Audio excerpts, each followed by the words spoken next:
আসসালামু আলাইকুম। তরকারির লুকটা দেখেই বুঝে গেছেন তরকারিটা কত মজা।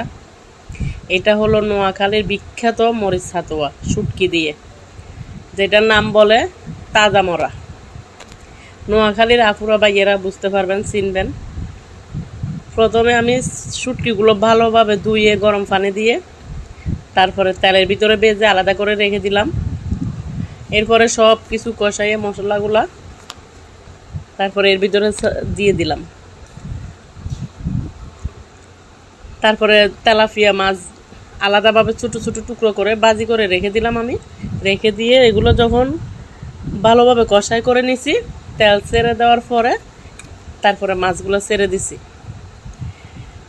এই তরকারিটা ছিল আমার দুপুরবেলার। এত মজা বলার মতো না, মানে কীভাবে যে বলবো, এত মজা হয়েছে মাছ দিয়ে শুটকি দিয়ে। এটা হলো আমার নোয়াখালীর এক ভাবি থেকে শিখা। ওনার বাসায় আমি গিয়ে দেখি এইভাবে রান্না করছে। আমাকে বলে, ভাবি একটু খেয়ে দেখেন। খেয়ে দেখলাম এত মজা বলার মতো না।